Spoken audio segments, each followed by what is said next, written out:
Bom dia, alunos. Hoje vamos continuar nossa aula de revisão para a AR. Atenção que as informações são muito importantes e vão auxiliar na sua avaliação. Vamos ver então as doenças causadas por nemateumintos. A primeira doença que nós vamos ver é a ascaridíase, causado pelo verme vulgarmente chamado de lombriga, de nome científico Ascaris lumbricoides. É a verminose mais comum que afeta o ser humano, aparecendo em cerca de 800 milhões a 1,2 bilhão de pessoas, contribuindo para a desnutrição em áreas com mais condições sanitárias. Cerca de 60 mil pessoas morrem todos os anos de ascaridíase e destas cerca de 2 mil morrem, em sua maioria crianças, né? Porque os vermes bloqueiam o seu intestino ou os ductos biliares, que são os ductos que ligam o fígado e a vesícula biliar ao intestino delgado. A infecção é comum em áreas tropicais ou subtropicais com mais condições sanitárias. A infecção começa quando uma pessoa engole ovos do Ascaris em alimentos contaminados por fezes humanas, contendo os ovos, claro, né?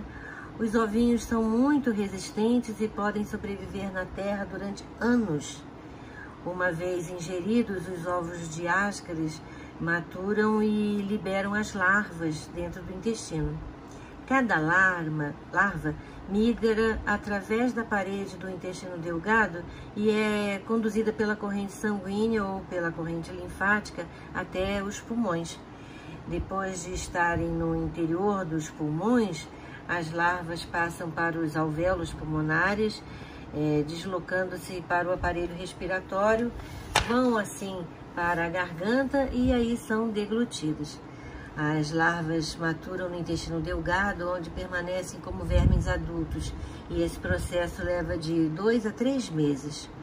Os vermes adultos medem de 15 a 51 centímetros de comprimento e 0,25 a meio centímetro de diâmetro. Eles vivem de 1 a 2 anos. Os ovos colocados pelos vermes adultos são excretados nas fezes e se desenvolvem no solo e começam o ciclo de vida novamente quando eles são ingeridos. Um casal de Ascaris pode colocar cerca de 200 mil ovos por dia. A migração das larvas pelos pulmões pode causar febre, tosse e muitas vezes sangue na expectoração.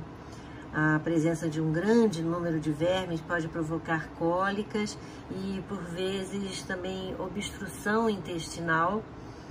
E algumas vezes, infelizmente, né, uma cena horrorosa, vermes adultos podem migrar para a boca e também para o nariz e são vomitados, uma situação que pode ser psicologicamente bem agonizante. O homem é o hospedeiro definitivo e não existe o hospedeiro intermediário.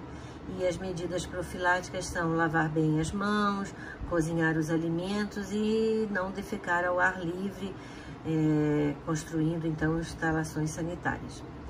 A segunda doença que nós vamos falar é a ancilostomose ou necatorose, chamada vulgarmente de amarelão. O verme causador é o Ancylostoma duodenale, o Necator americanus, e a pessoa se contamina quando pisa sem calçado em solo contaminado com as larvas que penetram pela pele e migram pelo organismo até chegar aos pulmões. As larvas também migram pela traqueia e pela epiglote e são deglutidas e aí chegam ao estômago e em seguida ao intestino. No intestino, as larvas sofrem processo de maturação e diferenciação em vermes adultos machos e fêmeas, havendo a reprodução e formação de ovos, que são eliminados também nas fezes. Os vermes se alimentam de sangue, o que causa anemia e justifica o nome vulgar da doença, amarelão. Em solos úmidos, os ovos eclodem e liberam as larvas, que se desenvolvem em suas formas infectantes e podem infectar mais pessoas. As pessoas que moram em zonas rurais têm maior probabilidade de serem infectadas devido ao constante contato com o solo e também por andar descalço, ou, lógico, por falta de saneamento básico na região. A terceira doença é a oxiurose, causada pelo Enteróbilos vermiculares. A pessoa se contamina ingerindo ovos nos alimentos e nas mãos contaminadas com fezes dos doentes que coçam a região anal. E por que isso acontece? Porque durante a noite, geralmente, as fêmeas saem pelo ânus e ficam se contorcendo na região anal para depositar os seus ovinhos, e isso causa intensa coceira. O homem é o hospedeiro definitivo e os vermes bem pequenininhos vivem no intestino grosso do doente. Calcula-se que 400 milhões de pessoas no mundo sejam portadores dessa parasitose e se evita lavando bem e cozinhando os alimentos e fervendo a água. Também esterilizando as mãos sempre que coçar a região anal. É mais comum por motivos óbvios em crianças e muitas vezes crianças de creches, de berçários, né? A quarta doença é a filariose, que é vulgarmente chamada de elefantíase e é causada por um verme chamado de Wuchereria bancroft. É transmitida pela picada do mosquito do gênero Culex contaminada. Por isso, uma medida profilática, lógico, é matar o mosquito, ou também usar cortinados e telas para evitar, e também evitar água parada para evitar que o mosquito se multiplique, né, se reproduza. As filárias se instalam nos vasos linfáticos, geralmente dos membros inferiores, e causam inchaço e a consequente deformação, com grandes prejuízos sociais e econômicos. Então, neste caso, o homem é o hospedeiro definitivo e a fêmea do mosquito é o hospedeiro intermediário. Os moluscos são animais de corpo mole e têm o corpo dividido em 3 partes. Cabeça, onde se encontram os órgãos sensoriais, o pé, que é uma estrutura musculosa com função de cavar, de nadar, de caminhar e capturar presas, e a massa visceral, também chamada de saco visceral, onde se alojam os órgãos internos. Seu revestimento, denominado manto, também conhecido como pálio, é uma dobra da epiderme responsável pela produção da concha. Uma característica bem interessante encontrada em alguns moluscos é a rádula, uma língua raladora que é uma estrutura em forma de fita com várias fileiras de pequenos dentinhos afiados constituídos de quitina. Músculos ligados à rádula fazem executar movimentos de vai e vem que raspam o alimento e o transformam em pequenas partículas que são impulsionadas para o esôfago. A maior parte dos moluscos respira por brânquias, mas também temos moluscos terrestres que respiram por pulmões e outros ainda que têm respiração cutânea. Nós já falamos sobre uma espécie de molusco na aula passada, que são os hospedeiros intermediários do esquistossoma, né? Então, vocês já viram que são de grande importância médica e também são importantes na nossa alimentação, como é o caso de polvos e lulas. Outra informação importante sobre os moluscos é a formação das pérolas, que por espécies de gastrópodos, que nada mais é do que uma forma de proteção que o animal usa quando dá entrada de um grãozinho de areia entre a concha e o manto. O filo Annelida é composto por animais de corpo dividido em anéis que vivem em água salgada ou também em água doce e também em ambientes úmidos de terra firme. Podemos dividir o filo Annelida em 3 classes de acordo com o número de cerdas que eles possuem, que são esponções laterais que auxiliam na locomoção. As minhocas, seu representante mais conhecido, são oligoquetas, que usam suas poucas cerdas e as contrações da musculatura para cavar túneis na terra, tornando-a fofa e arejada. Por isso, as minhocas são chamadas de arado natural e também de amiga do jardineiro. Também suas fezes, denominadas humus, fertilizam o solo e são usadas por agricultores. As outras 2 classes são poliquetas, com muitas cerdas, e a classe das sanguessugas, que não tem cerdas e são ectoparasitas hematófagas. As sanguessugas são utilizadas na medicina alternativa. Os artrópodos são o maior filo e o mais diversificado do planeta, com mais de 1 milhão de espécies catalogadas, sendo que cerca de 900 mil só de insetos.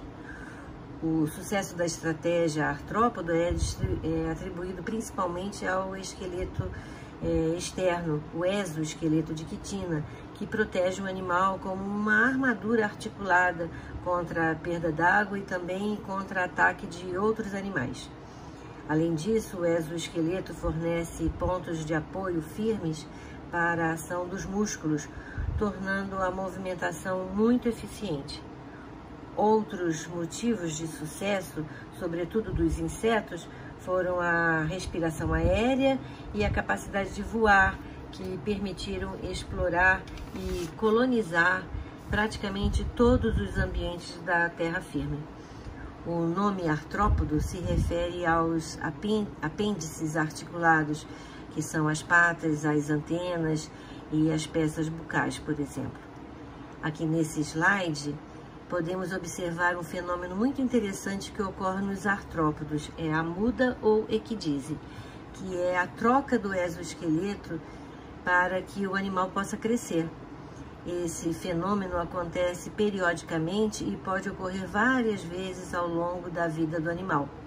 Durante a muda, a epiderme secreta um novo exoesqueleto embaixo do exoesqueleto antigo, o qual racha dorsalmente, permitindo a saída do artrópodo com o seu novo exoesqueleto. Este é inicialmente muito flexível e se distende à medida que o corpo do animal se dilata, logo após a muda. Depois de alguns minutos ou horas, dependendo da espécie, o novo exoesqueleto endurece e o artrópodo para de crescer.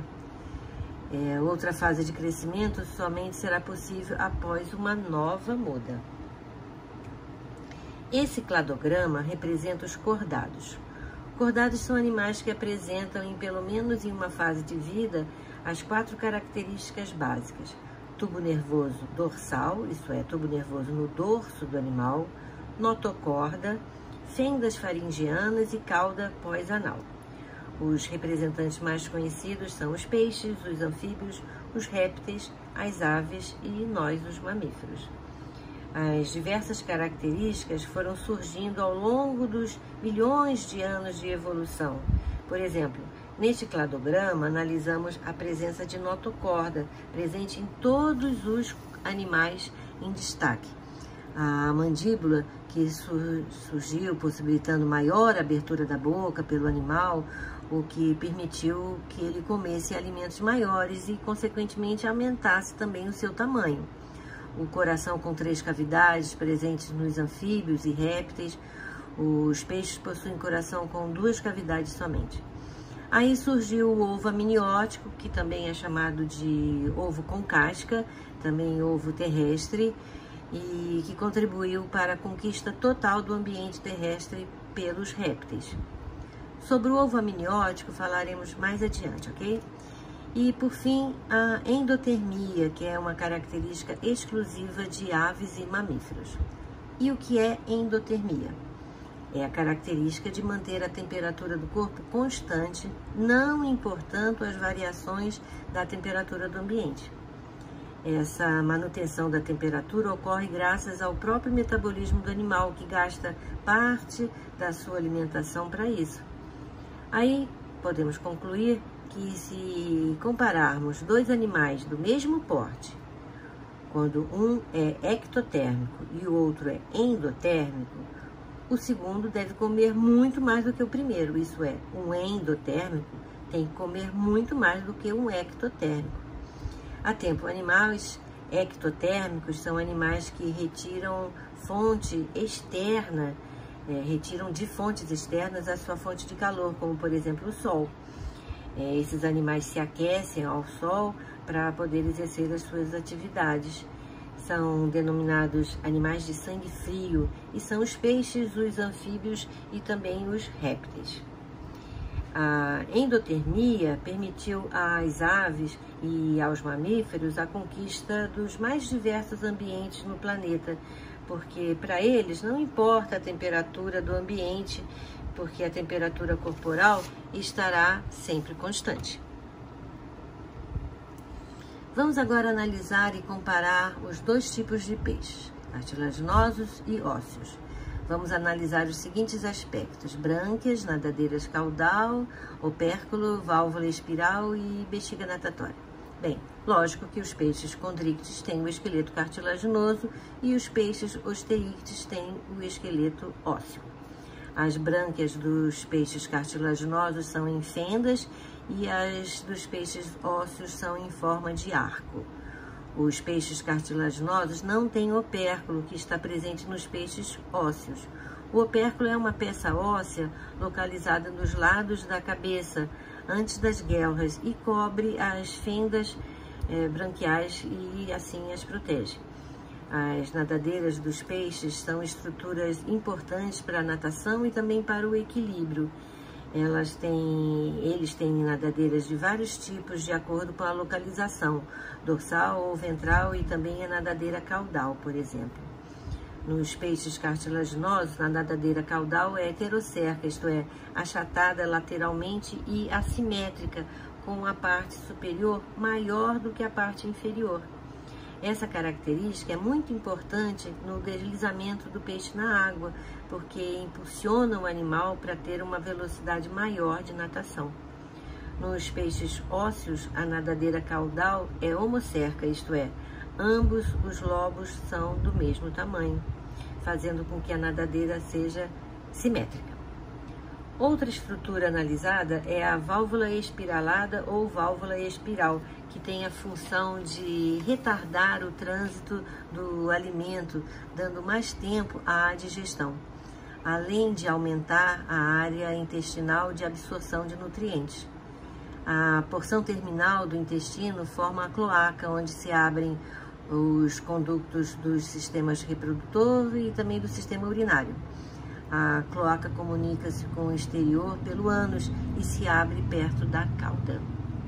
E por fim, vamos falar sobre a bexiga natatória, que está presente nos peixes ósseos. A bexiga natatória é uma bolsa que controla a flutuação do peixe, permitindo a ele manter-se em diferentes profundidades, subindo ou descendo, sem ter que despender muita energia. A parede da bexiga natatória tem poucos vasos sanguíneos e é revestida por cristais de guanina, uma substância que a torna impermeável a gases. Quando o peixe mergulha, a água exerce pressão cada vez maior sobre ele, o que comprime o gás da bexiga natatória. Com isso, o corpo do peixe se torna mais denso e ele tende a afundar, o que não ocorre graças à ação de uma glândula associada à bexiga natatória, denominada glândula de gás. Essa glândula secreta ácido lático no sangue, que circula por um complexo de artérias e veias localizados na bexiga natatória. O ambiente ácido faz o gás oxigênio dissociar-se da hemoglobina e difundir-se para o interior da bexiga natatória, que é permeável a gases. Com isso, a bexiga dilata e o peixe não afunda. Quando o peixe nada para a superfície, ocorre exatamente o inverso. A pressão da água ao redor diminui, a bexiga se expande e o peixe fica menos denso, tendendo a flutuar até a superfície da água. Isso não acontece porque a bexiga elimina rapidamente o gás que no seu interior, até que a densidade do corpo do animal se iguale ao da água ao seu redor. Então a bexiga natatória funciona como um balão. Cheia de gás, o peixe sobe. Vazia de gás, o peixe desce. E vamos agora falar sobre os anfíbios. Primeiro, o sistema respiratório. O sistema respiratório varia ao longo da vida do animal. Por exemplo, as larvas, denominadas girinos, têm respiração branquial e cutânea, e os adultos têm respiração pulmonar e também pela pele. Essa característica obriga os anfíbios a viverem sempre em ambientes aquáticos ou pelo menos úmidos, para possibilitar as trocas gasosas com o ambiente e assim complementarem a respiração pelas brânquias e também pelos pulmões. A respiração pulmonar dos sapos é mais eficiente do que das rãs, por exemplo, então eles podem viver em ambientes mais secos do que elas. O sistema circulatório dos anfíbios é fechado, incompleto e duplo, isto é, o sangue só passa dentro de vasos e órgãos, o sangue venoso se mistura com o sangue arterial e ele passa 2 vezes pelo coração. O coração tem 3 cavidades, 2 átrios e um ventrículo, onde o sangue arterial se mistura ao sangue venoso. As veias trazem ao coração o sangue venoso para o átrio direito. Ao mesmo tempo, o átrio esquerdo recebe o sangue arterial. A contração simultânea manda os 2 tipos de sangue para o ventrículo, aonde eles se misturam. Agora vamos falar sobre a conquista total do ambiente terrestre que foi feita pelos répteis. Foram várias as características que possibilitaram essa conquista definitiva do ambiente terrestre. A pele queratinizada, com proteção contra a perda d'água, e a respiração pulmonar eficiente, não dependendo mais da respiração cutânea. Porém, a principal inovação evolutiva que permitiu aos répteis conquistar definitivamente o ambiente da terra firme, foi o seu tipo de ovo, denominado ovo amniótico, ovo com casca e também ovo terrestre. O ovo dos répteis é protegido por uma casca membranosa ou calcária e seus embriões desenvolvem estruturas extraembrionárias denominadas anexos embrionários que permitem o seu desenvolvimento fora da água. Vamos ver então os anexos embrionários que são o amnion, que é uma bolsa cheia de líquido que envolve o embrião e protege da dessecação e também de eventuais choques mecânicos. Outro anexo embrionário é o saco vitelínico, que é uma bolsa ligada ao intestino, transferindo os alimentos digeridos para os vasos sanguíneos do embrião. O ácido úrico, a principal substância excretada pelos répteis, é relativamente insolúvel e pouco tóxico, podendo ser armazenado no ovo sem prejudicar o embrião. E esse armazenamento acontece no alantoide.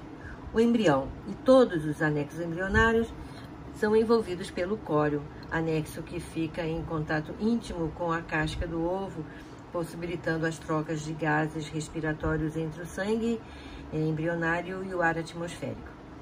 Alguns répteis são ovíparos, como o jacaré, por exemplo, onde as fêmeas colocam os ovos que foram retidos no seu interior até a eclosão. Umas poucas espécies de serpentes são vivíparas e desenvolvem uma estrutura equivalente a uma placenta que permite a troca de substâncias entre o embrião e a mãe. O cuidado com a prole é raro, mas algumas espécies de serpentes, lagartos e jacarés protegem o seu ninho com os ovos e depois cuidam por um período pequeno de seus recém-nascidos. E também existem espécies ovovivíparas. As características das aves, na sua grande maioria, estão relacionadas a adaptações ao voo.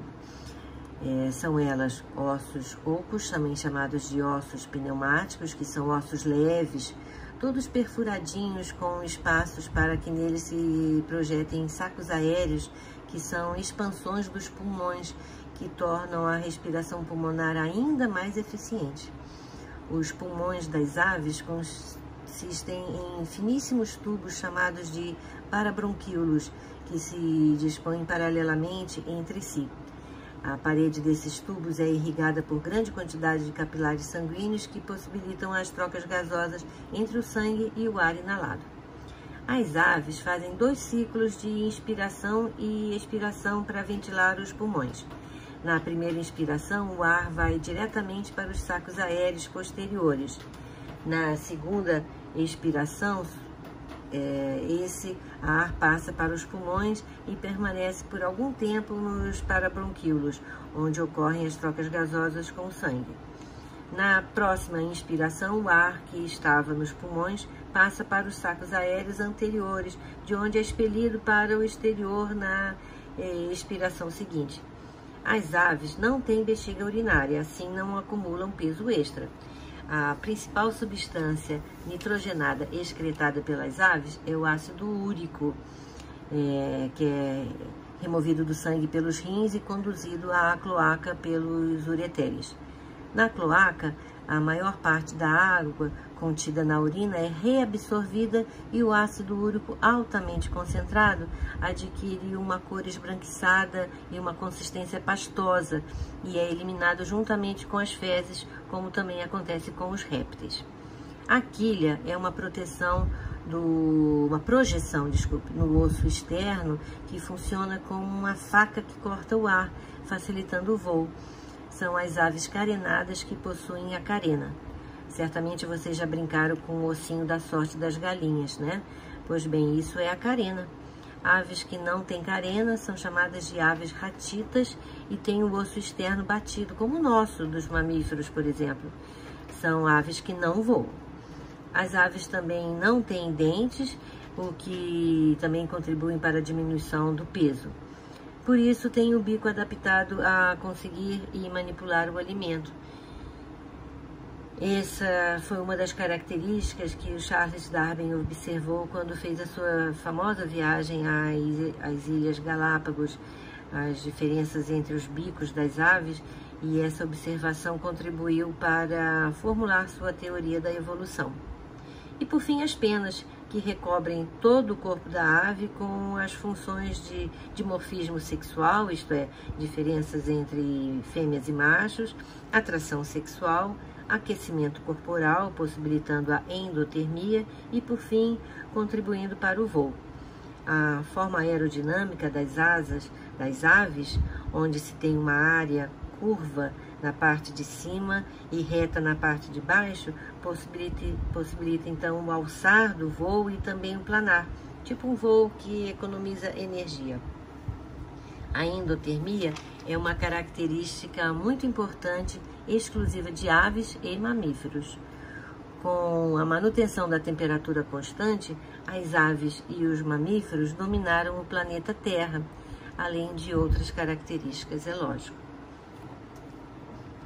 Os mamíferos que dominaram o planeta Terra após o desaparecimento dos grandes répteis contam com as seguintes características que lhes garantiram este domínio: glândulas mamárias, presentes principalmente nas fêmeas, que produzem um leite que alimenta o filhote nos primeiros momentos até anos de vida, garantindo-lhes alimento e sustentação nutricional tão importante nesse período. Os pelos, que garantem a endotermia dos mamíferos e também em algumas espécies promove o dimorfismo sexual.